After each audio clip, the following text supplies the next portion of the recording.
Muy bien, muchas gracias por asistir a esta charla del profesor Juan Gabriel Tocatrián. El profesor Tocatrián es vicerrector de la Universidad Torcuato Di Tella en Argentina. Es un académico, un investigador de las relaciones internacionales muy reconocido en América Latina y ha escrito extensamente. Estoy prohibido por Juan Gabriel de hablar de su vida académica y mencionar solo muy sumariamente la condición en la que él se encuentra ahora. La idea de esta charla se enmarca dentro de una política de actividad de la Fundación EULAC, que es un organismo internacional intergubernamental constituido por los países y sus gobiernos de la Unión Europea y de América Latina y el Caribe. Fue el resultado de los encuentros de jefes de Estado de hace 10 años entre la CELAC y la Unión Europea, y su propósito es contribuir a que las resoluciones de los gobiernos, de los jefes de Estado, puedan ser dirigidas hacia la participación de la sociedad civil en distintos ámbitos. Esta organización internacional básicamente se levanta sobre la idea de la existencia de una serie de puntos en común entre las agendas de América Latina, el Caribe y de la Unión Europea, una asociación estratégica que se vislumbra importante para las dos regiones, sobre todo en el momento actual, que es un escenario que se caracteriza por la transformación de aquel que se construyó luego de la Segunda Guerra Mundial. Podemos decir que estamos asistiendo en estos momentos a un escenario con dos centros del mundo, uno en el Atlántico Norte, el que lo hemos conocido desde hace muchas décadas, y otro que está surgiendo y consolidando en el Asia del Pacífico.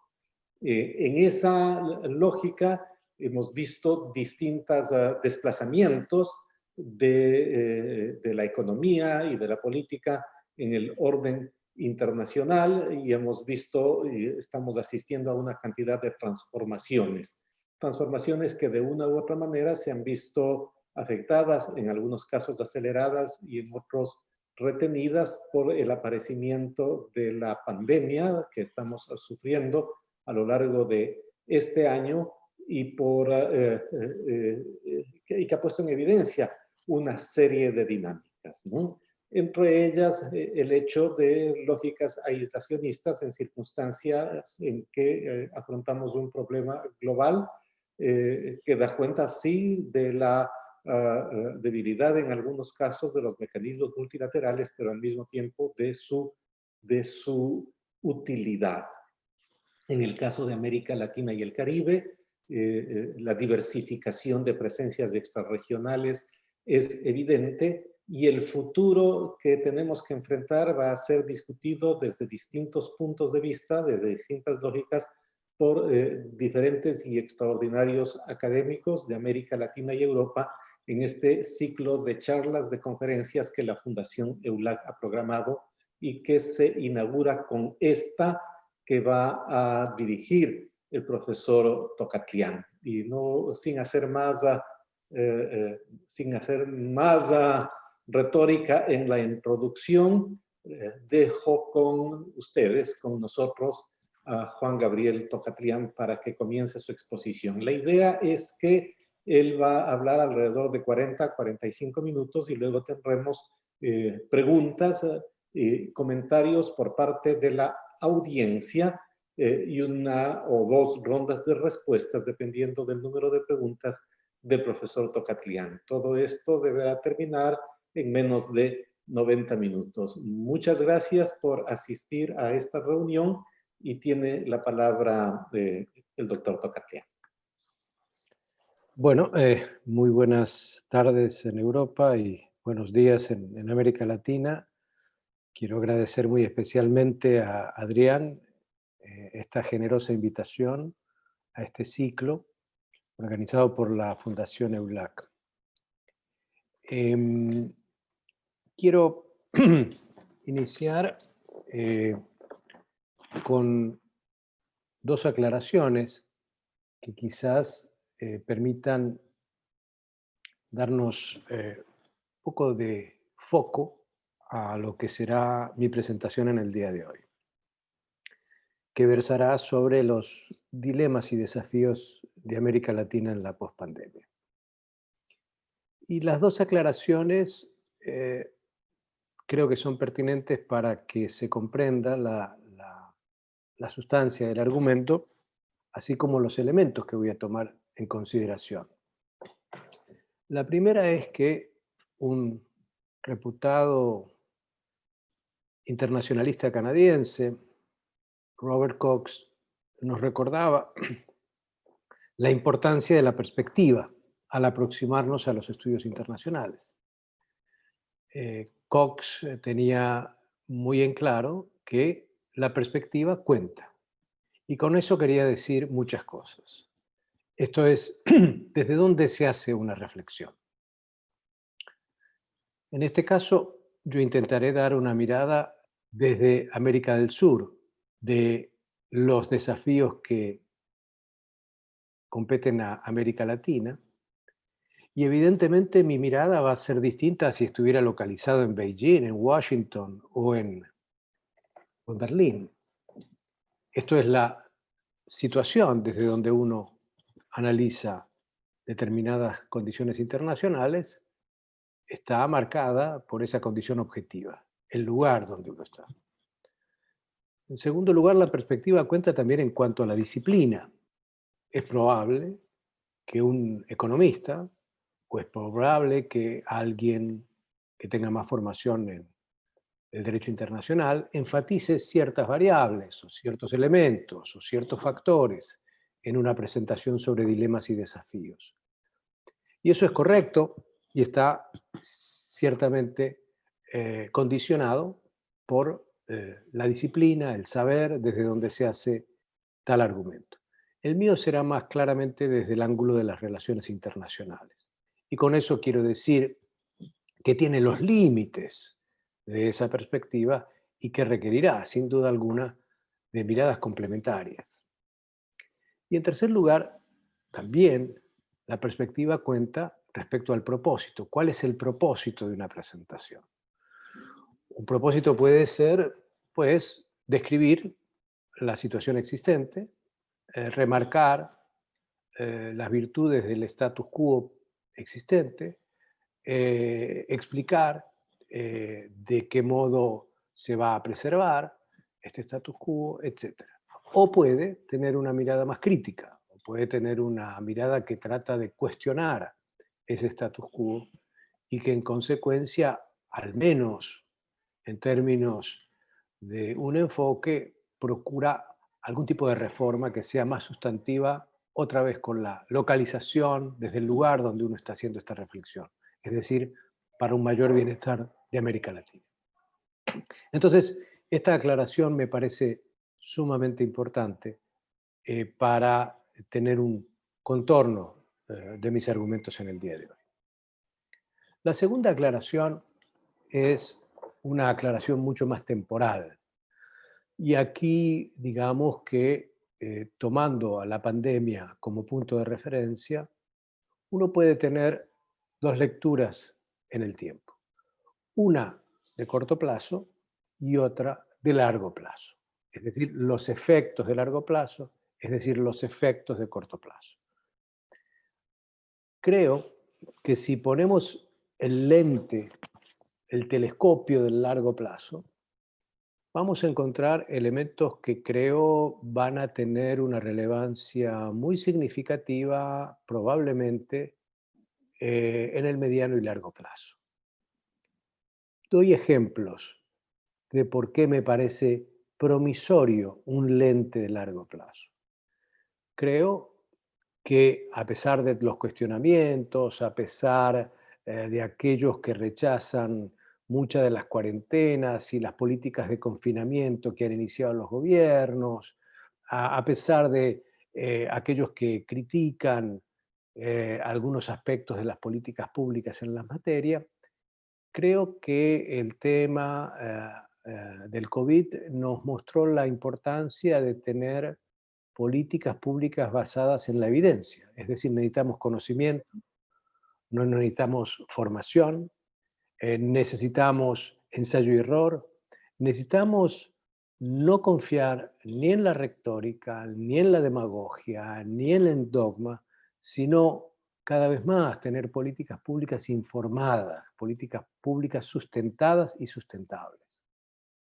Y creo que si bien en este muy inmediato momento eso no se percibe, creo que la pandemia va a dejar esa huella. Otra huella que creo que va a dejar la pandemia en el largo plazo es el hecho de que apenas el 8% de los liderazgos mundiales en términos de gobiernos están en manos de mujeres en el mundo. Em, pero lo que sí sabemos es que aquellos países que relativamente han abordado, han logrado mitigar en algo los efectos deleterios de esta pandemia, son países en general gobernados, por lo menos entre los 5 y 6 que han hecho mejor la tarea, entre comillas, han sido gobernados por mujeres. Y creo que el tema de género y el empoderamiento de las mujeres en cuestiones que tienen que ver con la cosa pública, en la ciencia y en distintos ámbitos, creo que será inexorable en los tiempos por venir. Y de alguna manera esta pandemia puso de relieve la importancia también del liderazgo de las mujeres. Y un tercer elemento, creo que también, otra vez repito, en el largo plazo es y será un componente esencial, es la relación entre hombre y naturaleza. Me parece que esto ha quedado claramente demostrado con esta pandemia y refuerza la idea de tener una relación entre el ser humano y el ambiente muy distinta a la que venimos teniendo, que quizás sea muy difícil de implementar en el muy, muy corto plazo, pero vamos a ver, creo, con otra vez, una mirada más promisoria y más larga en el tiempo, seguramente una mayor sensibilidad y comprensión del equilibrio que se necesita entre hombre y naturaleza. ¿A qué apunto con ello, con este argumento de largo plazo? Bueno, que la pandemia creo nos va a dejar elementos de transformación. Ahora bien, si yo miro la pandemia en el muy corto plazo, en el muy corto plazo, creo que vamos a ver más elementos de profundización de tendencias existentes. Por lo tanto, probablemente tengamos más constantes, agudizadas algunas de esas constantes, más que cambios, virajes, momentos cruciales de transformación radical.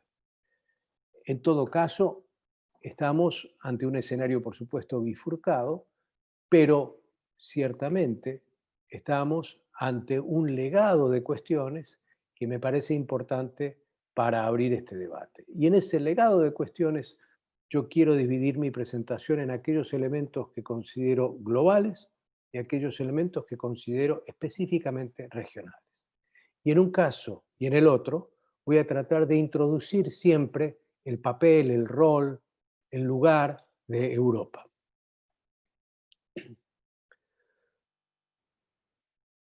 Voy entonces ahora más formalmente a la presentación. ¿Qué miramos los internacionalistas al abordar lo global? Yo diría que al menos trabajamos en 4 planos que debemos interrelacionar para tener la mirada más integral posible. Yo haré uso de esos 4 planos, aunque quizá algunos de los aspectos que yo remarque no sean los que otras perspectivas quieran remarcar. El primer plano es el más propio de las relaciones internacionales propiamente dichas. Esto es de las relaciones entre los estados. ¿Qué está pasando en las relaciones entre los estados o qué estaba pasando cuando irrumpió la pandemia? Bueno, en esencia, lo que estaba ocurriendo antes de esta pandemia era, de forma más evidente, el proceso de transición de poder a nivel global en términos de transición de poder, de prestigio y de influencia, con dos actores principales, Estados Unidos y China. ¿Implica esto desconocer otros actores? No. Lo que estoy diciendo es que el eje fundamental a tomar en cuenta es el de la transición de poder, influencia y prestigio como un eje esencial para entender dinámicas que la pandemia puede agudizar, potenciar o exacerbar. ¿Y qué es lo que tenemos respecto a esta relación entre China y Estados Unidos?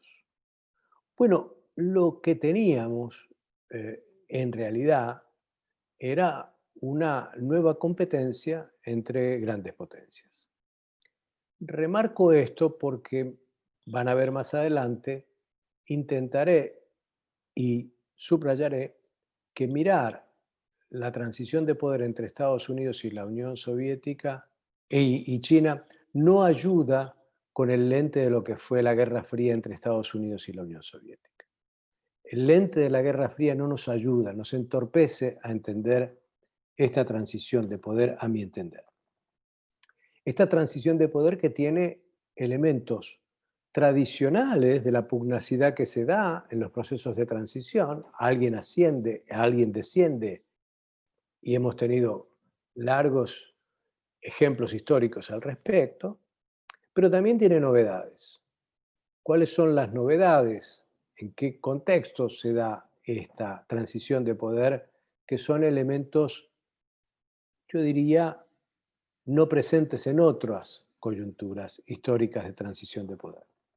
En primer lugar, porque genuinamente tenemos un locus, un lugar de reacomodo de poder que ya no pasa por Occidente, ya no es una transición de poder entre potencias occidentales, es una transición de poder entre Occidente y Oriente y particularmente con un vértice central en China.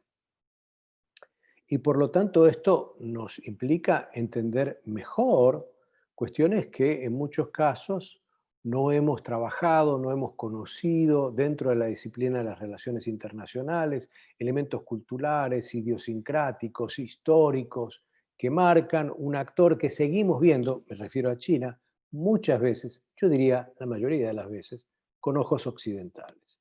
Y aún dista mucho un mejor conocimiento comprensivo de China desde nuestro propio lugar y con la mirada colocada en lo que efectivamente es este país. El segundo elemento novedoso es que esta transición de poder se da en medio de una situación de una capacidad de destrucción masiva inédita. Esto es, hubo otras transiciones de poder muy conflictivas, confrontativas. Algunas transiciones de poder se hicieron o se dirimieron a través de guerras, eh, pero eran guerras convencionales, atroces, por supuesto, dramáticas, trágicas. Pero aquí estamos frente a un contexto internacional donde hay hoy, en manos de 9 países, unas 1.340 ojivas nucleares. Es decir, la capacidad de destrucción que tendría una transición cruenta de poder, bien pudiera ser dramática para la humanidad. Y por lo tanto, este elemento nuclear hay que siempre incorporarlo en los análisis y, en consecuencia, también entender de qué modo se puede moderar, morigerar los efectos de una transición que pudiera llegar a ser descontrolada. Y lo tercero, y quizá también más evidente en esta presente coyuntura, es lo que podríamos llamar una pluripolaridad. No uso el tema multipolaridad porque en general en la disciplina cuando uno habla de multipolaridad sigue pensando en clave de los estados. Esto es los polos distintos que uno puede ubicar en tal o cual región en tal o cual país, etcétera, etcétera. Y hablo más bien de pluripolaridad porque hay un conjunto de actores que no son estados, que tienen un poder elocuentísimo en el escenario internacional y los efectos de sus acciones, en muchos casos, son más trascendentales que los efectos de las acciones de varios de los estados en el sistema internacional. Entonces estamos con jugadores con muchos atributos y capacidades, no necesariamente estados, que inciden e incidirán decisivamente en las relaciones internacionales. Ahora bien, decía que esta transición de poder hay que leerla de un modo distinto al del pasado. ¿Cuál es el pasado y qué es lo que apunto a sugerir como un modo alternativo de ver esta relación? Tomábamos en general, piensen en la Guerra Fría entre Estados Unidos y la Unión Soviética, tomábamos en general datos, bueno, convencionales vinculados a la cuestión esencialmente militar. Y medíamos esto en ojivas nucleares, medíamos esto en presupuestos de defensa, medíamos esto en la ausencia de vínculos de interdependencia económica, medíamos estos en términos de las diferenciaciones culturales que existían, etc. Bueno, probablemente muchas de esas métricas deban ser repensadas para el caso de la relación entre Estados Unidos y China. Voy a dar algunos ejemplos para mostrar por qué la lectura militar no nos sirve y debemos movernos hacia otro ámbito. Ejemplo, 2019. Datos del 2020. El total de ojivas nucleares de Estados Unidos hoy es de 5.800 y el total de ojivas nucleares chinas hoy es de 320. China no ha cambiado su posición relativa en décadas respecto al instrumento nuclear. No ha entrado en una competencia como entró la Unión Soviética con Estados Unidos en esta materia. Quiere tener una capacidad disuasiva y defensiva. Está modernizando, por supuesto, su arsenal militar en general, sí lo está haciendo, pero aquí no nos sirve aquella computación que se hacía en la Guerra Fría de cuántas cabezas nucleares tiene Estados Unidos y cuántas cabezas nucleares tiene la Unión Soviética, y eso nos daba un cálculo del equilibrio. Bueno, esta es una relación bastante desequilibrada y sin embargo es una relación que tiene elementos muy singulares también.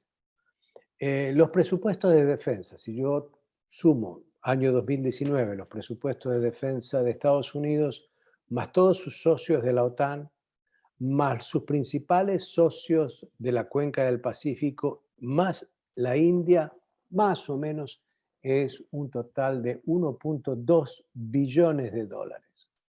Y el presupuesto de defensa china para ese mismo año fue 181.000 millones de dólares.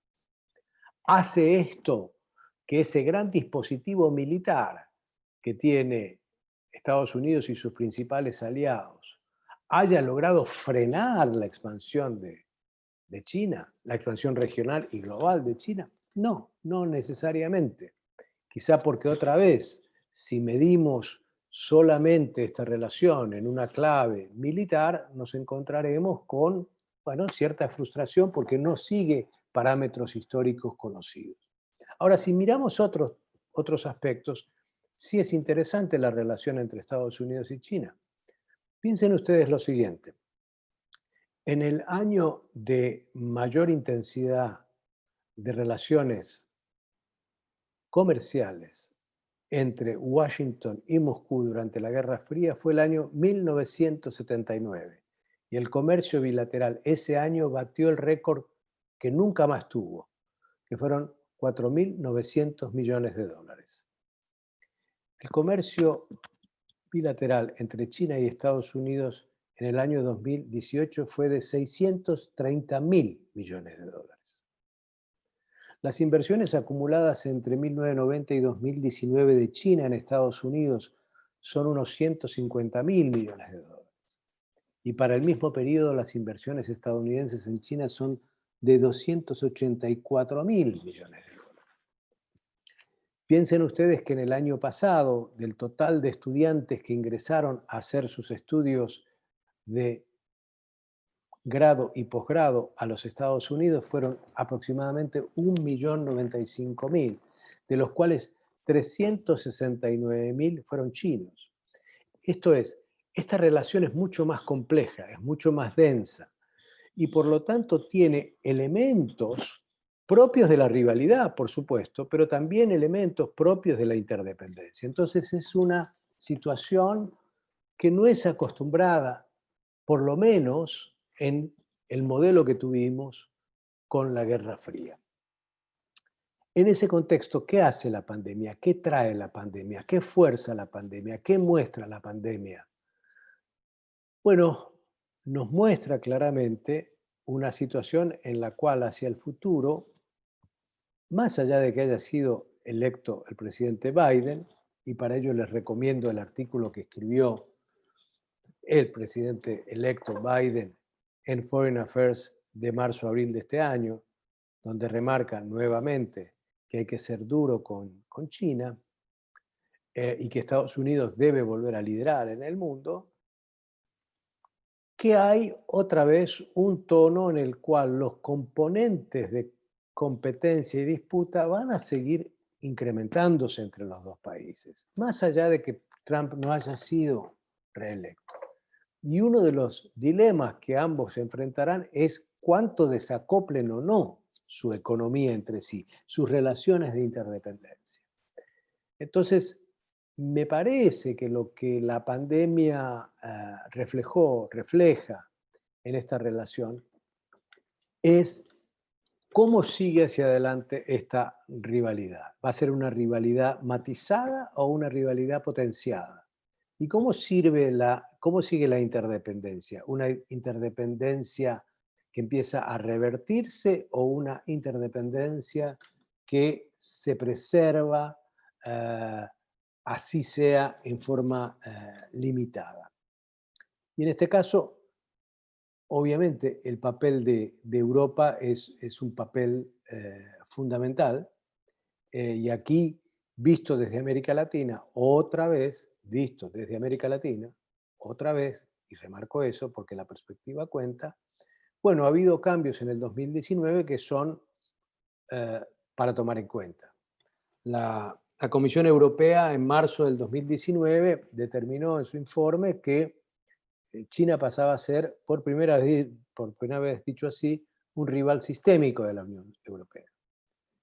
Y la reunión de noviembre del 2019 de la OTAN reforzó esta idea de China como un rival sistémico.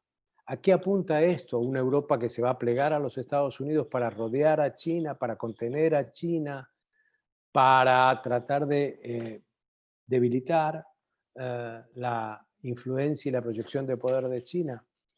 Bueno, habrá que ver, pero me parece que lo más importante es que es una Europa que también cada vez está más interrelacionada con China, ya sea vía el hecho de que varios de los países europeos, al menos 7 u 8, ya han firmado memorandos de entendimiento para el proyecto de la Franja y de la Ruta de China, como la pertenencia de varios países, más de 18 de la Unión Europea, a el Banco Asiático de Inversión en Infraestructura, un banco de creación china. Entonces, no parece tan claro que vaya a ser Europa, si va a haber una asociación inmediata con los Estados Unidos, si es una Europa dividida frente a China, con un rol mucho más prudente de Alemania, con un rol mucho más asertivo de Gran Bretaña.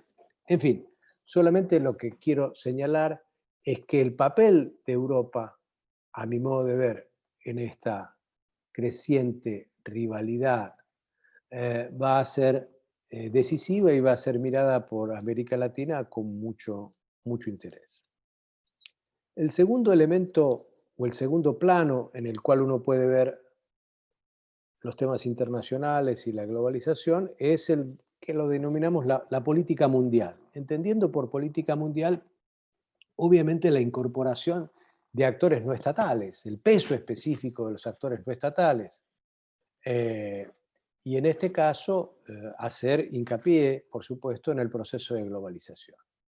Y lo que teníamos antes de la pandemia, evidentemente, era una globalización dominada, hegemonizada por lo que se denomina la financiarización, esto es, el papel preponderante de agentes e intereses e instituciones financieras. Y ciertamente, el shock generado por la pandemia ha producido la necesidad de ver hasta qué punto este modelo de globalización muy asimétrico o este modelo de globalización que amplió las diferencias internas, las desigualdades domésticas en los países, no las desigualdades globales, sino las internas en los países, bueno, si es posible de seguir siendo sustentado o hegemonizado por el capital financiero.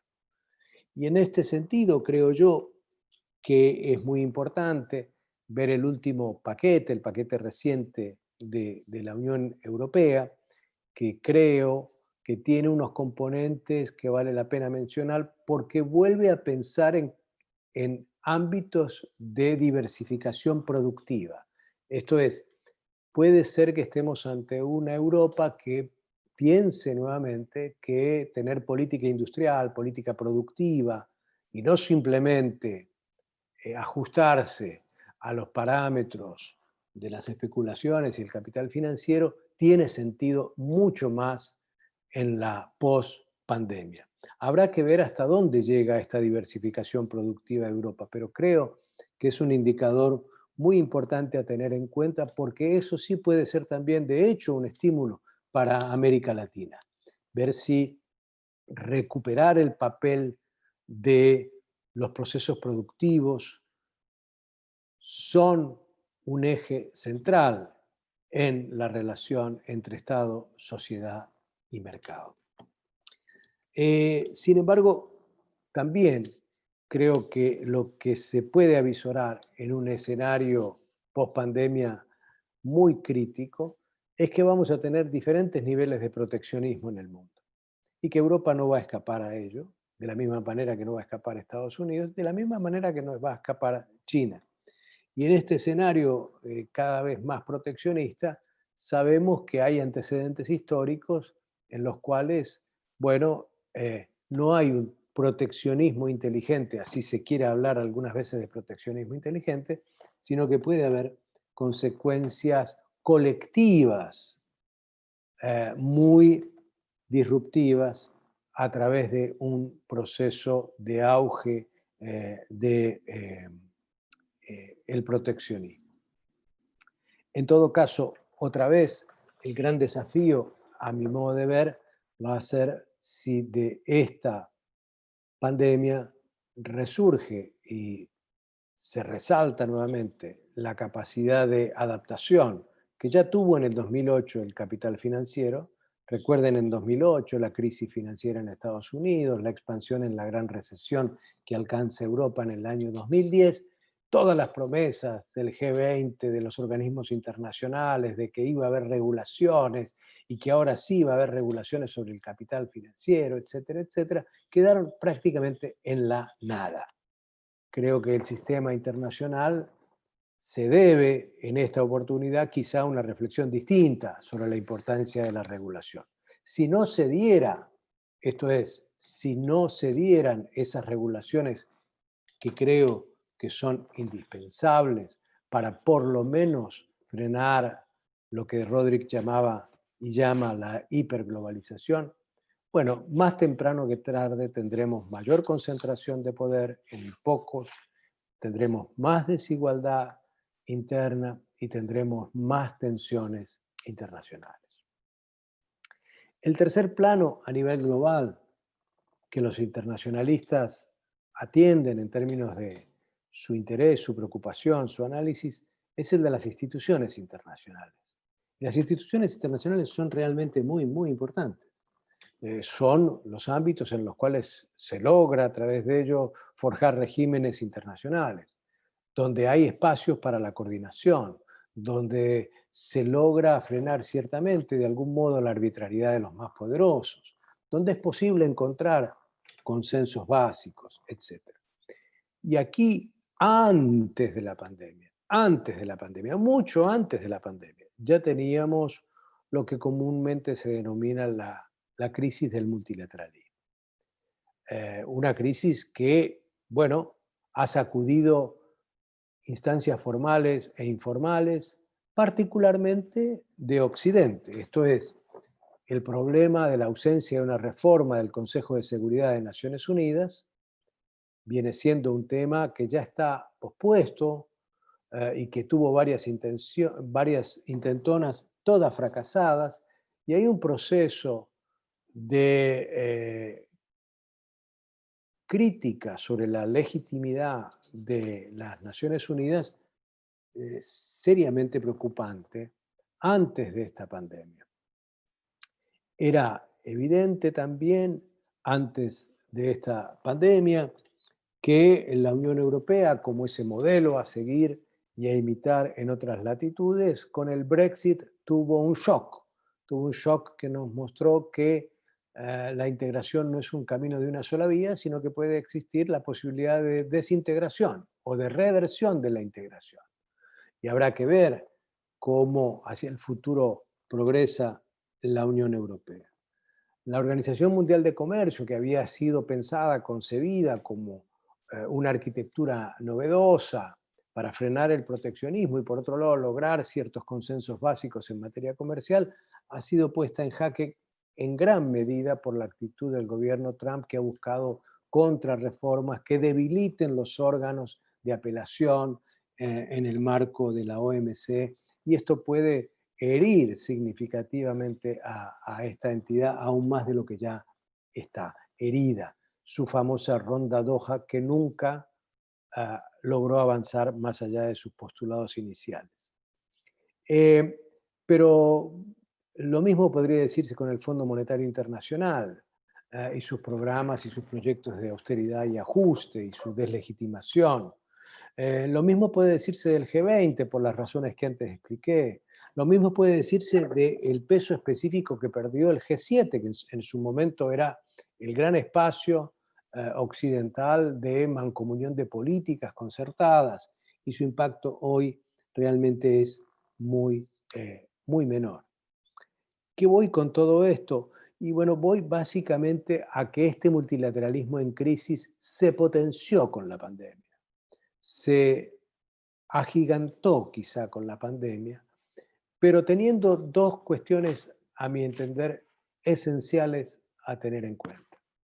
La primera es que desde hace mucho tiempo, con más fuerza desde el año 2000 en adelante, para ponerle un hito temporal, uno bien puede hablar de una suerte de multilateralismo alternativo que ha ido impulsando China. Un multilateralismo chino que ha sido acompañado por un bilateralismo chino y que tiene varios hitos distintos en materia de seguridad, la Organización Internacional de Cooperación de Shanghái, en materia comercial y el BRICS, y más adelante el nuevo Banco de Desarrollo creado con un fondo de 50.000 millones de dólares.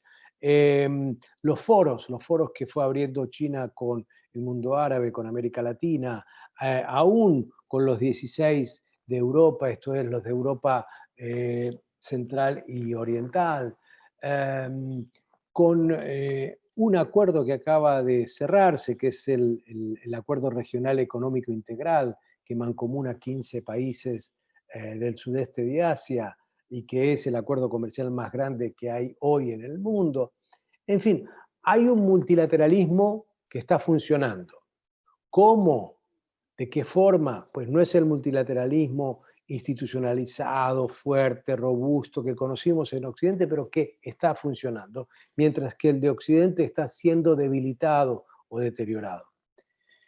En esa dirección, para América Latina, es muy importante a mi modo de ver, el espíritu que ha mostrado tanto Alemania como Francia en impulsar esto que se ha llamado la Alianza por el Multilateralismo. Esto es una iniciativa que por ahora tiene un cuerpo político, una voluntad política de Europa de recuperar una voz audible en los temas multilaterales, y en ese caso, por supuesto, creo que siempre habrá un eco, y hay un eco en América Latina, porque la compatibilidad de intereses en el marco de cómo reforzar el multilateralismo, obviamente es un dato muy relevante. Sin embargo, también junto con esto hay, por ejemplo, acciones que tiene Europa más recientemente, como el Acuerdo Unión Europea-Mercosur, que generan desde este lado del Atlántico ciertas dudas, puesto que Europa va moviendo cada vez más la vara y va alzándola o bajándola de acuerdo a sus intereses, y ahora ese acuerdo que había sido firmado y que se esperaba se volviera un instrumento legal, todavía no lo es, y que avanzara en su despliegue para ser ratificado en Europa y posteriormente en los países de Mercosur, pues ahora encuentra una traba en el tema ambiental, y posiblemente sigamos en ese sentido, poniéndole nuevas fronteras o nuevas vallas o nuevos temas a algo que debió haberse realizado y concretado en términos de un acuerdo de libre comercio hace muchos años y no se hizo. ¿Qué quiero decir con esto? Europa como un foro multilateral, pero una Europa que también, producto de sus relaciones de poder internas y producto de los reclamos de la sociedad y producto de la nueva agenda internacional en materia ambiental, también está poniéndole algún límite a ciertos compromisos que contrajo y que ahora no pareciera estar dispuesta a profundizar. Un cuarto plano, y con esto cierro el capítulo de lo global, es evidentemente el tema del plano doméstico. Esto es, no simplemente hay unas relaciones entre los estados, no simplemente hay actores no estatales gravitantes, no simplemente hay instituciones internacionales, sino hay un plano doméstico que pesa, que gravita, que incide, no que determina, pero que es relevante al final del día en el contexto global. Y allí creo que el tema que más inquieta y que la pandemia podría llegar a agudizar aún más y negativamente es lo que ya veíamos como un deterioro gradual de la democracia.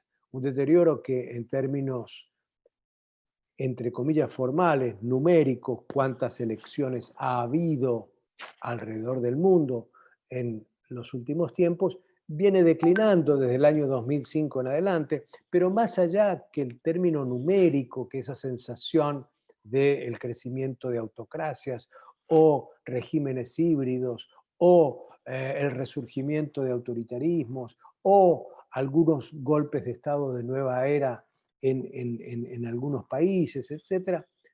Lo cierto es que hay elementos sustantivos de la democracia que se han ido erosionando, que se han ido debilitando.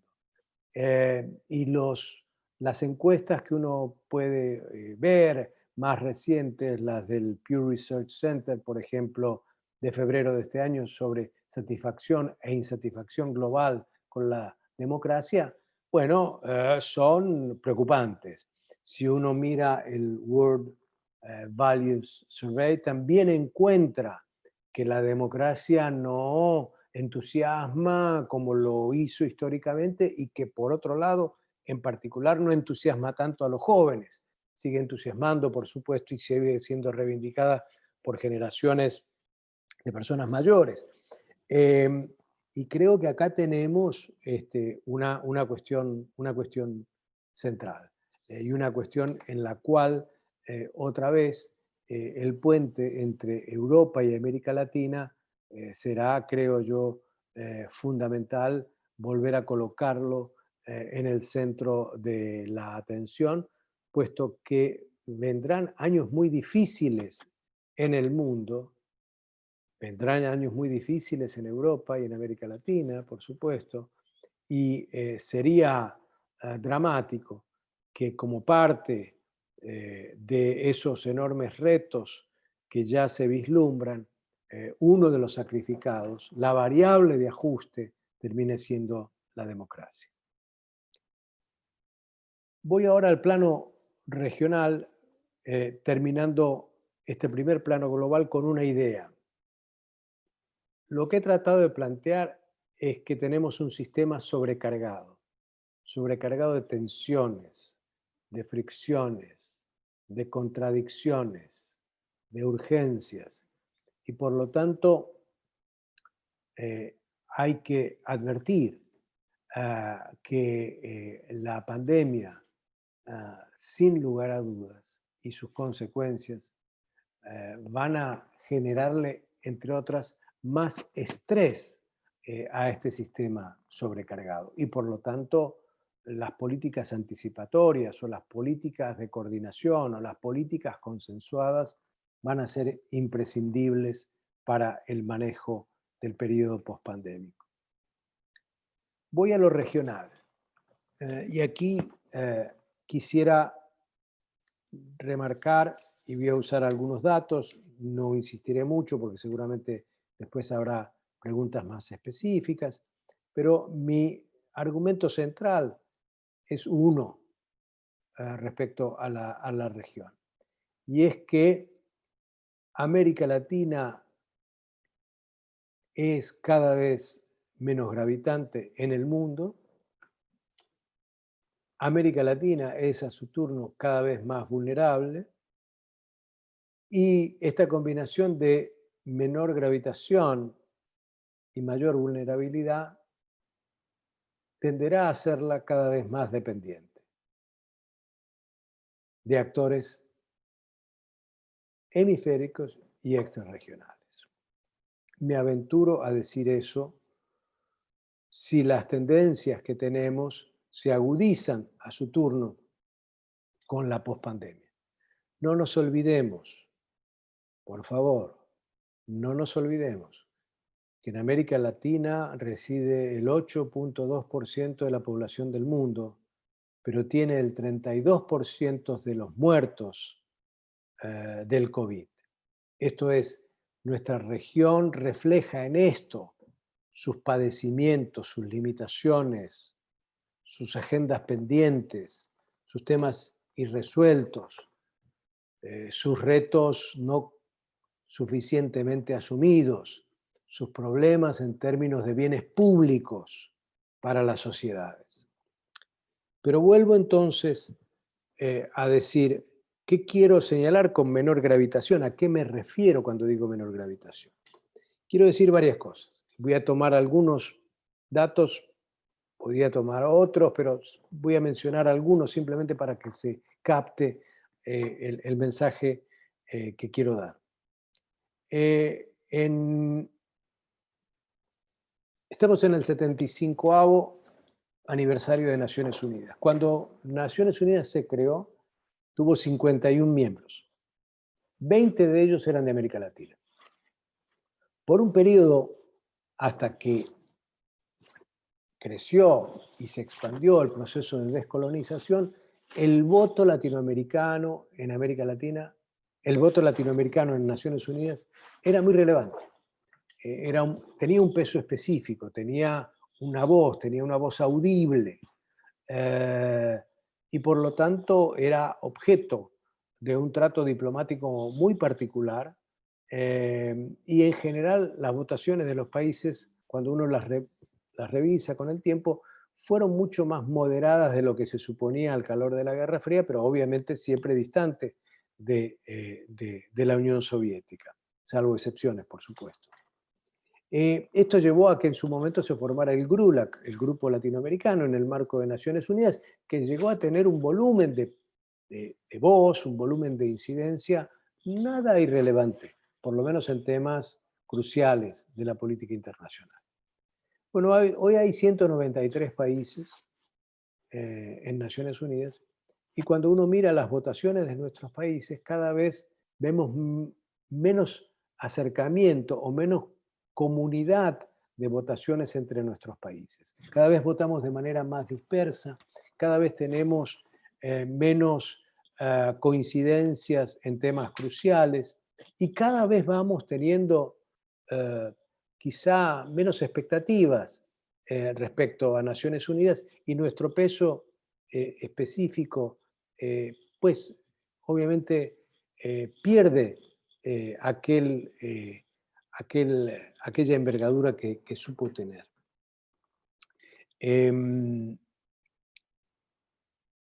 Si ahora vamos a los datos comerciales, en el año 1955, estos son datos de CEPAL, en el año 1955, esto es hace 65 años, el papel de América Latina en las exportaciones mundiales era del 12%. En 2018, la participación de América Latina en las exportaciones mundiales fue del 6%. Es decir, 65 años después, tenemos menos gravitación colectiva. Puede decir que algunos países, por supuesto, elevaron su participación en el comercio internacional, pero como región perdimos realmente mucho terreno en materia comercial. Cuando uno va a ver los datos de la Organización Mundial de Propiedad Intelectual, que es el lugar donde se depositan, los países depositan ahí, pues los descubrimientos, las patentes, etcétera, que son una demostración elocuente del crecimiento interno, pero también colectivo, en materia de los recursos aportados a ciencia y tecnología, que se derivan a posteriori en patentes, en logros. El total de patentes nuevas de origen latinoamericano en el año 2007 era del 3.1% en el mundo. Para el mismo año, el total de patentes provenientes del sudeste de Asia no superaba el 48%. En el año 2018, el total de patentes provenientes de América Latina bajó al 1.8%. Y el total de patentes provenientes del sudeste de Asia creció al 70%. Esto es, tenemos infinidad de gobiernos, progresistas, no progresistas, de derecha, de centro izquierda, centro derecha, etcétera, que han venido remarcando año tras año y en momentos en que les tocó gobernar, que la ciencia y la tecnología es básica, que el mundo va hacia el cambio tecnológico, que la reforma, que la importancia de tener nichos productivos con alto valor agregado. Pero en realidad, cada vez destinamos menos recursos y menos esfuerzos en materia de ciencia y tecnología en América Latina. Y esto retrasa a la región, retrasa cada vez más a la región. El informe del Banco Mundial del año 2018 que evalúa el boom de las commodities, los precios que tuvimos a principios de este siglo, que fueron, bueno, unos precios increíbles para los productos primarios de nuestros países, todos nuestros países, desde México hasta Chile. Al cabo de todo ese periodo de booms, que realmente llegó a cada país de América Latina, 8 de los 10 países más desiguales después del boom seguían estando en América Latina. 8 de los 10 países más desiguales del mundo, quiero decir, estaban todavía en América Latina, incluidas economías grandes de América Latina. Estos nuestros problemas de desigualdad nos marcan y nos siguen marcando de manera persistente, recurrente, y no encuentran un modo de ser superados a pesar de avances en la lucha contra la pobreza. Pero somos muy mediocres en materia de desigualdad. Los indicadores que construyen diferentes fundaciones, organismos, etcétera, sobre soft power, sobre poder blando. Hasta hace unos años siempre aparecía en un lugar destacado, bueno, Brasil, poder emergente, aparecía el Chile, un buen ciudadano internacional, aparecía México, bueno, un global trader, y circunstancialmente aparecía uno u otro país de la región en términos de su peso en esto que se ha dado en llamar el soft power. Bueno, yo los invito a que vean los últimos trabajos en esta materia.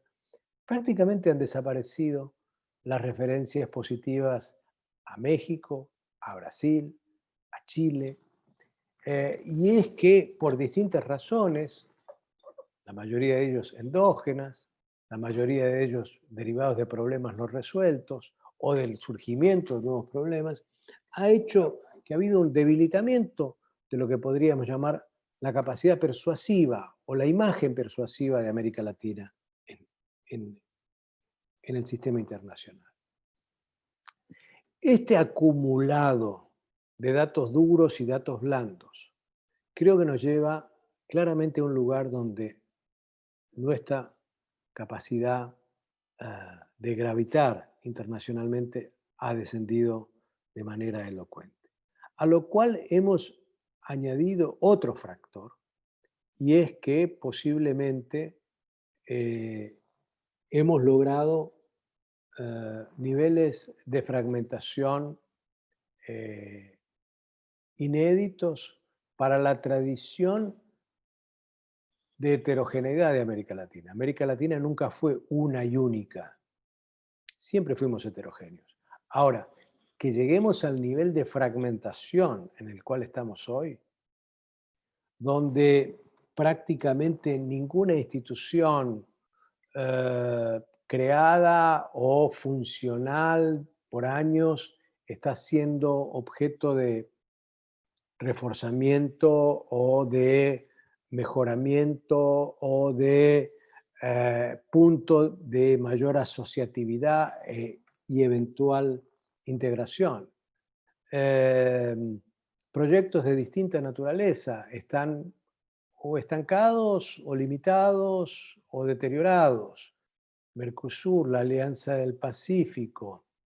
Destruimos una organización como UNASUR y creamos un grupo de WhatsApp como ProSur. Los encuentros de CELAC, bueno, son menos gravitantes a pesar de los esfuerzos que algunas de las presidencias recientes han tenido. ¿Qué decir de la OEA? Es decir, tenemos un conjunto de instituciones en la región que por distintas razones se han ido fracturando, y no me refiero simplemente a cuestiones de divisiones ideológicas, creo que esto trasciende las divisiones ideológicas, y del incremento de una suerte de sálvese quien pueda.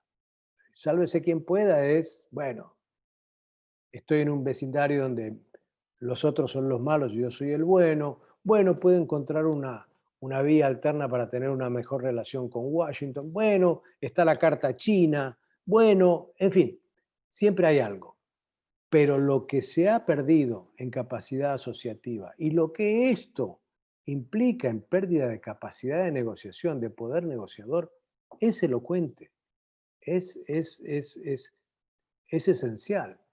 Y por lo tanto, aquel ítem, aquel principio, aquel propósito,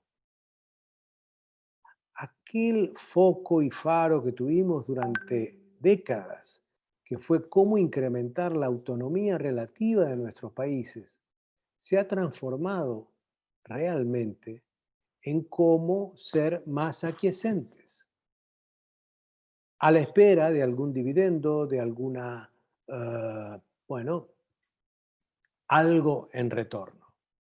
Posiblemente el hecho emblemático más importante, reciente, fue la elección del presidente del BID, donde América Latina no solamente no pudo tener un solo candidato de consenso, sino que se dividió bastante bien, digo,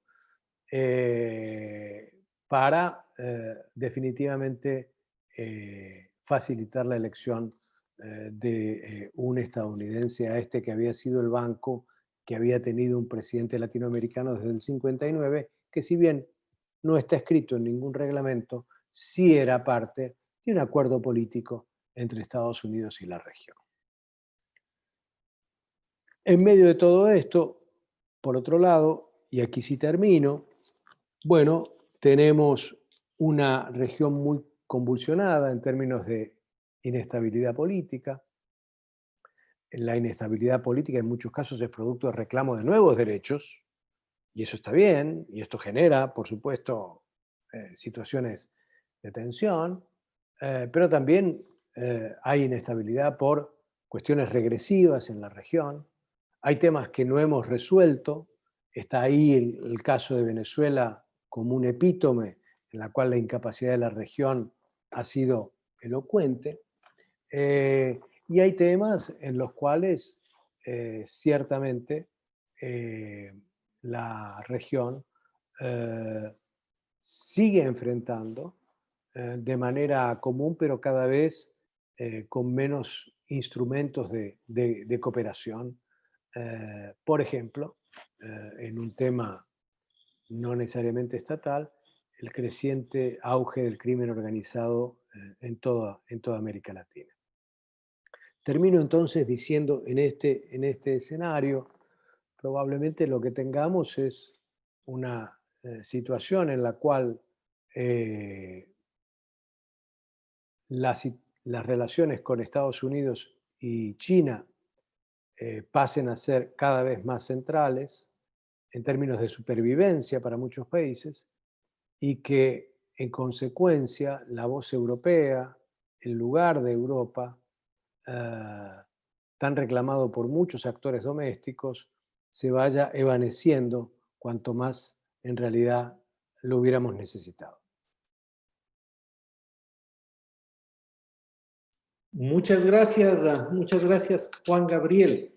Tenemos algunas preguntas. Vamos a dar paso a dos rondas de ellas, ¿no? La primera viene de Gianluca Gardini. ¿Sí? Gianluca nos dice, dijo Juan Gabriel Tocatlián que la competencia entre superpotencias durante la Guerra Fría no serviría mucho para entender la situación actual.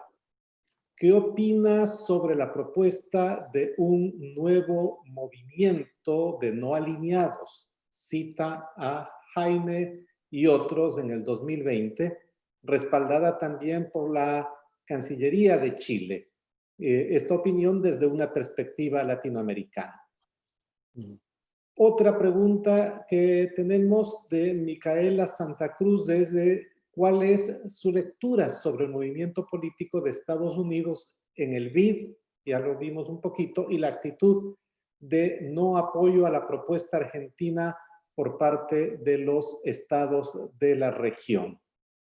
¿Sí? Yo plantearía en forma complementaria a la pregunta de Gianluca, ¿cómo miras otras presencias internacionales con posibilidades globales, concretamente Rusia y América Latina en este nuevo escenario internacional? Terminamos esto y continuamos con varias preguntas más. Adelante, Juan Gabriel. Muchas gracias, gracias por las preguntas. Voy a darle precisión a mi argumento inicial. Yo decía que evidentemente si uno mira la relación Estados Unidos-China hoy, no es la misma relación Estados Unidos-Unión Soviética de la Guerra Fría. Y aquella disputa integral no es esta mezcla de rivalidad con interdependencia, aunque pueda derivarse en una mayor vertiente confrontacional. Sin embargo, para nuestros países, ciertamente, y más eh, desde el lado estadounidense, y por lo menos con Trump, habrá que ver qué pasará con Biden, eh, surgieron ecos del pasado respecto a la Guerra Fría, más que nada en términos de decir, bueno, están con nosotros o con China, ¿no? Si uno lee los documentos oficiales del Comando Sur, los documentos eh, del, del Pentágono, si uno ve la identificación de actores malignos en China, Rusia, Irán, etcétera, si uno ve los argumentos de funcionarios y si uno ve las prácticas en concreto, por lo menos del gobierno Trump en estos últimos 2 años, más claramente, hacia la región, este fue el mensaje. Y creo que la elección del BID se encierra en parte en este mensaje, en cómo controlar un banco de desarrollo para seguramente buscar mecanismos de condicionalidad distintos a los del pasado y buscar también mecanismos en los cuales, ojalá, visto desde Estados Unidos, quiero decir, el ojalá digo, visto desde Estados Unidos, las licitaciones o proyectos, por lo menos en infraestructura, transporte y energía, sean menos ganadas por los chinos y más ganadas por Estados Unidos. Ahora bien,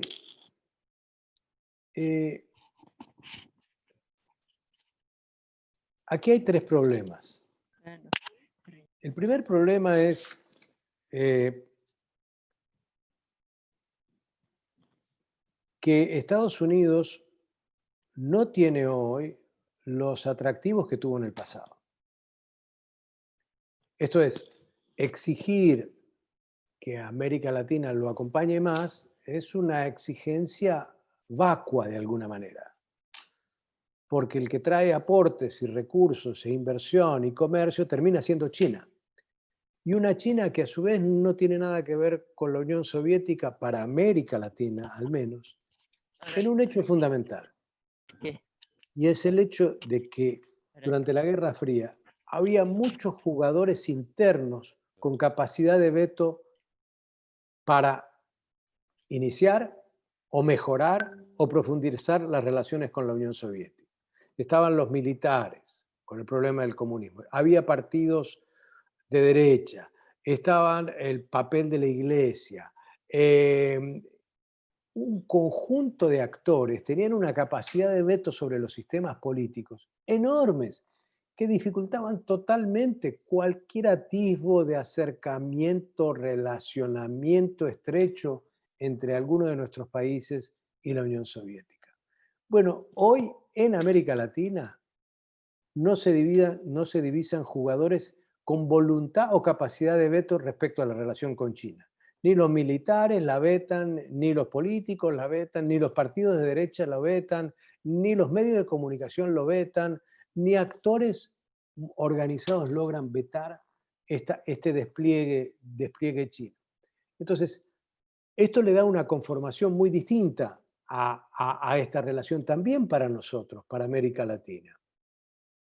El cambio de, este es un Estados Unidos que ofrece poco, una China que ofrece mucho, un Estados Unidos que amenaza con sanciones o amenaza con cuestiones coercitivas y una China que no es percibida domésticamente como una amenaza, como un problema esencial.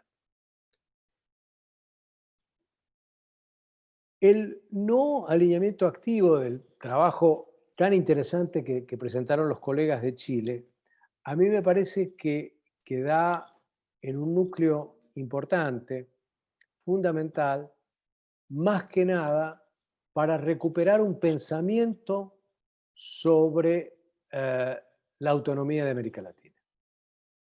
Digamos, es un modo de no resignarse a una situación en la cual los dictados sean exógenos a la región.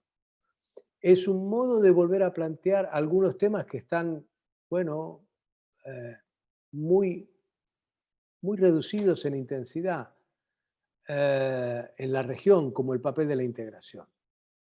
El papel, otra vez, motor de mecanismos de cooperación en la región. Yo lo que me temo no es esta invocación válida hacia el tema de buscar una situación de mayor equidistancia, sino que lo que me temo es que tenemos modelos de desarrollo que no insinúan un valor en la integración. En la medida en que cada una de nuestras economías se ha ido reprimarizando más y más y más y más y más, los incentivos para una integración fuerte en América Latina se han reducido. Y creo que este es un tema siempre a tener en cuenta porque para América Latina la vieja integración siempre tuvo que ver, estaba en matrimonio con la industrialización. La primarización no es un estímulo a la acción concertada e integrada. Pero por otro lado, y a favor del texto, otra vez, creo que hoy hay, en general, aún en gobiernos muy ideológicos, más pragmatismo del que hubo en la Guerra Fría. Pongo ejemplos en concreto. El presidente Bolsonaro ha dicho que, bueno, que Trump, que Estados Unidos, que la relación estratégica, etcétera, etcétera, etcétera, etcétera, etcétera, etcétera. Bueno, eh, eh, sin embargo, el grueso de las agroexportaciones de Brasil siguen yendo a China y el lobby de los sectores agrarios en el Congreso de Brasil incide notablemente para morigerar ese tono originalmente tan antichino. La principal base de Brasil en la Antártida se quemó, tuvo un incendio, y la empresa constructora fue una empresa china. 100 millones de dólares costó la nueva base. La hizo con China, no la hizo con Estados Unidos. Y así lo mismo tenemos en Chile, lo mismo tenemos en Argentina, etcétera. Digamos, hay un cierto, no hay pura ideología, hay un pragmatismo profundo que ahí está jugando y que amplificaría las posibilidades de un no alineamiento activo en función no tanto del modelo productivo, sino de las necesidades de contrapeso y balance en la región. Yo veo a Rusia como un actor que se proyecta en la región, pero que su peso específico es mucho menor del que se supone. Obviamente su lugar en el caso de Venezuela es importante, pero es un gran vendedor de armas, la región no está comprándole armas, es un gran proveedor de energía, bueno, la mayoría de la región tiene recursos energéticos propios o tiene proyectos recientes en desarrollo como el shale y como el offshore o como las reservas que hay en Venezuela, Ecuador, Colombia, etc. Digamos, sí, Moscú tiene esta capacidad de citar, de buscar, de, de- de incidir y juega muy bien la carta de que aparece como un actor a favor contra la hegemonía, pero me parece que su peso específico real en la región no es fundamental. Y termino con la reflexión con el BID. Yo creo que la candidatura de Argentina, del candidato argentino nunca fue viable. No creo que el voto haya sido en función de la viabilidad o no de su candidatura. El problema inicial del BID fue que tuvimos distintos candidatos que se fueron reduciendo de América Latina porque no hubo un consenso y terminaron existiendo dos, Laura Chinchilla de Costa Rica y Gustavo Vélez de Argentina. Pero apenas apareció el candidato de Estados Unidos cuando Colombia, Brasil, Paraguay, Uruguay, Haití y Ecuador se pronuncian enfáticamente a favor del candidato de los Estados Unidos, ahí cambió la correlación de fuerzas, creo yo, de manera definitiva. Lo que sí me parece clave y que fue ciertamente muy conversado, por lo menos en el Cono Sur, entre Argentina y Chile, y que logró, por supuesto, la adhesión de México, de Trinidad y Tobago, de Perú, de Chile y de Argentina, fue que al retirarse Chinchilla y al retirarse Vélez, la opción de no votar, no validar a Claver Carone, ganó un lugar en la región y facilitó también que Europa acompañara y se abstuviera y mostrara ciertamente que, claro, legítimamente ganó Claver Carone, pero hay un déficit de origen en su legitimidad que no me parece menor. Gracias, Juan Gabriel. Hay 3 preguntas más. Una está por escrito, te la leo y luego doy la palabra muy brevemente a las otras 2 preguntas. Es de nuestra colega Claudia Sila, que dice: coincido con el análisis de la baja coordinación dentro de América Latina, lo que termina afectando su peso relativo.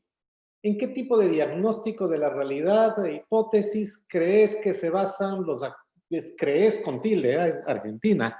¿Sí? ¿Crees que se basan los actores su accionar para operar de esta manera? ¿Y cuál sería, a tu forma de entender la política, que América Latina debería tener frente a China? ¿Sí? En estos momentos le pedimos que muy brevemente, 1 minuto, formule su pregunta don Rafael Castro.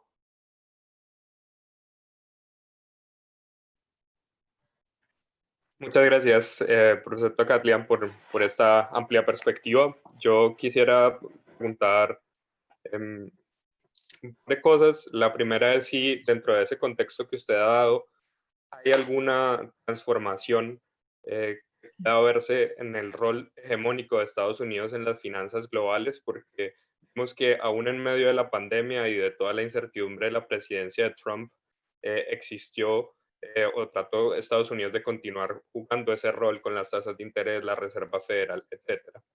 El segundo, ¿cómo podría explicar esto que usted mencionó sobre esa falta de inversión en ciencia y tecnología en América Latina? Si hay algunos factores que podamos considerar para entender esto. Finalmente, si el tiempo lo permite, ¿cuáles serían algunos de los impactos que ve para el tema de la elección de Biden para América Latina? Gracias. Gracias, Rafael. Leonor Ostra, por favor. Sí, ya. Muy buenas tardes. Sí. ¿Me escuchan? ¿Escuchan? Sí. Sí. Okay. Gracias. Yo soy Leonor Ostra y soy de la Fundación de Investigación Social Latinoamericana en Ámsterdam. Y bueno, yo tengo 2 preguntas o una explicación. Cuando se habla de la influencia de la pandemia en América Latina, se puede pensar o se dijo que América Latina era una de las más donde más repercutió negativamente la pandemia, y que esto da lugar a que tiene un retraso.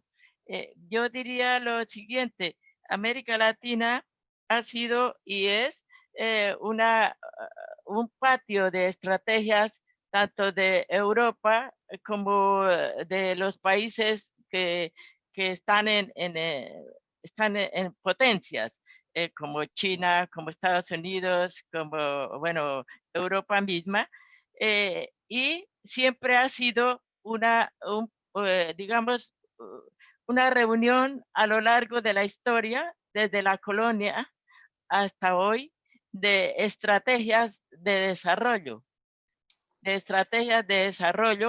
en las cuales se ha tenido las etapas que ha tenido todos los países, pero con impacto fundamental dentro de ellas mismas, por ejemplo, o a través de, Leonor, terminemos la intervención, por favor, Leonor. ¿Cómo? Terminemos. Bueno, entonces la pregunta es si se piensa que Latinoamérica tiene ahorita, digamos, un paso adelante con la pandemia o un paso atrás en sus programas de desarrollo. Esa es. Muchas gracias. Gracias. Adelante, Juan Gabriel. Agradezco todas las preguntas. Voy por partes rápidamente para no quitarles más tiempo. Bueno, yo creo que aquí tenemos una serie de problemas institucionales en digamos, la institucionalidad latinoamericana siempre ha sido muy lábil en las, entre comillas, instituciones que hemos creado, porque además tenemos una visión todavía mucho más soberanista que por supuesto Europa, y me parece que nuestros actores políticos en general trabajan mucho más con unas cuestiones de una visión mucho más de corto plazo y con los límites de no verse restringidos o constreñidos por los compromisos institucionales. Entonces, acá muchas de nuestras instituciones incumplir no ha tenido un costo casi nunca, digo,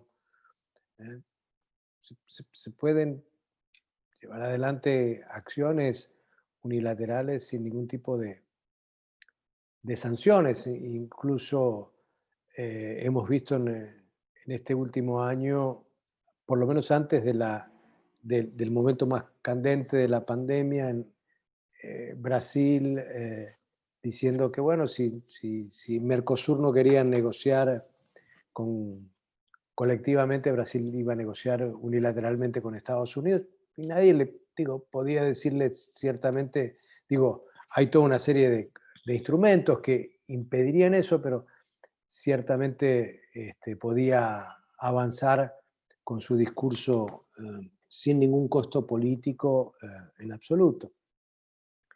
Yo cada vez tengo menos confianza en el multilateralismo de los grandes números y creo que quizá haya que pensar en una suerte de minilateralismo de pequeños números, digamos, de volver a repensar cosas que sean prácticas entre pocos países, que esos si se comprometan, por supuesto, si lo hacen con una serie de mecanismos formales un poco más robustos.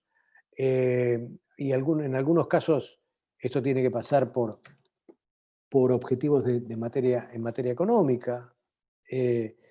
Por ejemplo, cómo Argentina, Chile y Bolivia pudieran tener una política más concertada entre el Estado y el sector privado en materia de litio y hacer proyectos trinacionales de algún tipo, en vez de seguir negociando unilateral o bilateralmente. Cómo tener una política concertada de los países que así lo quieran frente a la Antártida, en vista de que la Antártida todavía no es una zona de disputa tan fuerte como el Ártico, pero crecientemente la presencia de China, de Rusia y de Estados Unidos, con la nueva decisión del memorando del 9 de junio de este año del presidente Trump, pasa a insinuar que será también una zona de bastante contenciosa, potencialmente, quiero decir. ¿Qué conjunto de países pudieran armonizar ciertas políticas y posturas conjuntas en el marco de los temas vinculados a derechos humanos? Digo, pensar en temas y acuerdos, en algunos casos económicos, otros diplomáticos, otros políticos, que puedan llevar eventualmente a tener un poco más de eficacia sin la idea de decir, bueno, vamos a reanimar UNASUR, no, bueno, ahora vamos a reanimar tal o cual organización. Yo creo que no están dadas las condiciones realmente para eso. La preponderancia de Estados Unidos en las finanzas sigue siendo obvia. Leía los otros días que el total de recursos de los bancos centrales en el mundo de moneda china, del yuan, es apenas del 2%. Es decir, ningún banco, digamos, son muy pocos los bancos centrales en el mundo que acumulan con yuanes, digo, acumulan con euros o con oro o con dólares, pero el peso específico de China en el campo financiero, en ese sentido, sigue siendo muy acotado. Mi interpretación es que ese predominio no está para nada agotado. Quiero decir, el predominio del dólar en el mundo. Creo que el tema histórico que en América Latina no ha funcionado como así han funcionado en otros ámbitos respecto a la ciencia y la tecnología, es lo que aquí en Argentina se llamaba en su momento el Triángulo de Sábato, que fue un trabajo que escribió en los años 60 un gran científico argentino que decía, bueno, ¿cómo mancomunar universidades, sector privado y Estado en proyectos concurrentes en materia de ciencia y tecnología? Esa alianza fortuita, virtuosa, hay en algunos temas, en algunos momentos, en algunas coyunturas ha tenido éxitos. Por ejemplo, en materia nuclear, incluso en algunos aspectos que tienen que ver con algunas industrias que están vinculadas al tema, por ejemplo, satelital y espacial. Ha ocurrido y está ocurriendo en el tema de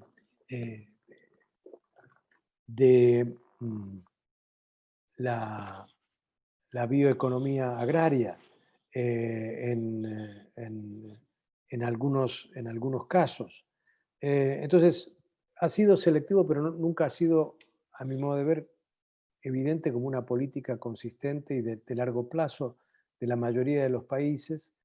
Y si miro el caso argentino, ha tenido años de crecimiento, el presupuesto en ciencia y tecnología, y luego ha colapsado, y los que más o menos terminan teniendo casi el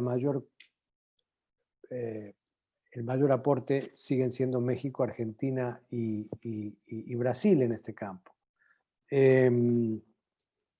Y ha sido muy difícil también crear cadenas científico-tecnológicas en la región. En algunos lados y en algunos asuntos puede ser que se hayan incipientemente desarrollado, pero muchas veces los cambios de gobierno han terminado debilitando proyectos muy ambiciosos.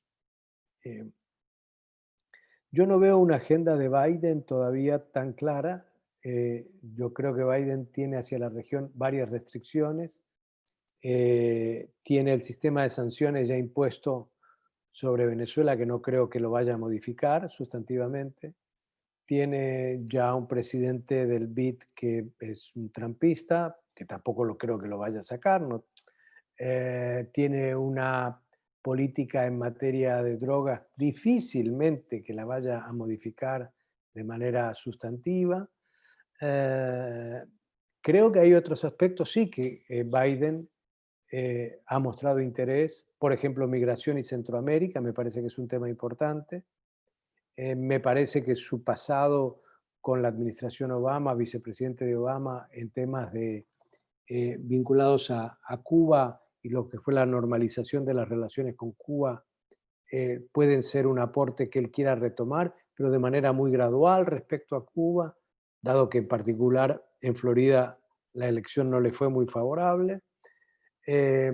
creo que tiene una actitud más sensible frente a los temas medioambientales y de allí las incipientes críticas que puede tener frente a Brasil y las reacciones que esto está causando en Brasil. Creo que va a haber que ver cuántos profesionales ocupan o vuelven a ocupar lugares importantes en el Departamento de Estado. Esto va a ser esencial para sacar a los ideólogos que colocó Trump y vamos a ver en esos perfiles, por lo tanto, qué tipo de política se despliega. Y creo que recién vamos a conocer algo de la política de Biden hacia América Latina el año próximo, cuando probablemente, entiendo que será en abril, será la Cumbre de las Américas, una nueva Cumbre de las Américas que volverá a tener como sede Estados Unidos, y habrá que ver qué proyecto convocante quiere llevar Washington y qué nivel de consulta quiere tener con América Latina. Yo por ahora no presagio un viraje de 180 grados, sí estilos, sí modos, sí gestos, pero tampoco transformaciones tan radicales. Y respecto a la pregunta de América Latina y como parte de grandes proyectos ya sea de China o de las grandes potencias, sí, yo creo, digo, es así, digo, históricamente esta ha sido una región subordinada en el sistema internacional. Ahora, ¿esto me explica el estado actual de América Latina? Yo diría que no. Diría, no me explica suficientemente. Si no se entiende lo autoinfligido y lo autorrealizado por la propia América Latina, creo que seguiremos dando vuelta diciendo, sí, el culpable está allá, no está afuera, no, el destino, esto, lo otro, el imperio, bueno, los chinos nuevos, no aquel. Yo creo que aquí necesitamos un entender qué dinámicas domésticas y qué dinámicas internacionales han interactuado, se han reforzado y que esta pandemia ha puesto de relieve de una forma brutal. Repito, 8.2% de la población mundial y casi el 32% de los muertos. Eso es terrible. Eso refleja tantas cosas nuestras, tantas agendas pendientes, tanto desmantelamiento del sistema de salud, tan pobres políticas públicas, tanta falta de coordinación, que eso, digo, ¿a quién le podemos echar la culpa? Yo prefiero decir que América Latina en esto le cabe hoy una responsabilidad mucho mayor que simplemente dejar esto como parte de la acción de otros. Y por otro lado, como el desafío va a ser tan grande, me parece que vamos a tener una alta volatilidad política por un buen tiempo en América Latina. Y que lo que hay que buscar son anclas de estabilidad con un bienestar muy limitado, muy acotado, porque en el mundo no hay muchos más recursos. Y América Latina no tiene unas grandes oportunidades hoy, me parece a mí, y deberá saber, bueno, cómo balancear sus urgencias sociales, económicas, con las necesidades políticas de preservar la democracia. Muchísimas gracias, Juan Gabriel. Extraordinaria la charla. Todos quienes te escuchamos con seguridad estamos muy satisfechos. Muchas gracias a las personas que han asistido. Quisiera recordar que el próximo 25 de noviembre continúa este ciclo de conferencias, esta vez desde Europa, del profesor Gianluca Gardini, el próximo miércoles. Gracias, profesor Tocatlián. Gracias a las personas que han asistido. Vamos a distribuir esta charla también mediante las redes y en YouTube. Nos vemos pronto. Gracias, Adrián. Suerte. Muchas gracias. Éxito.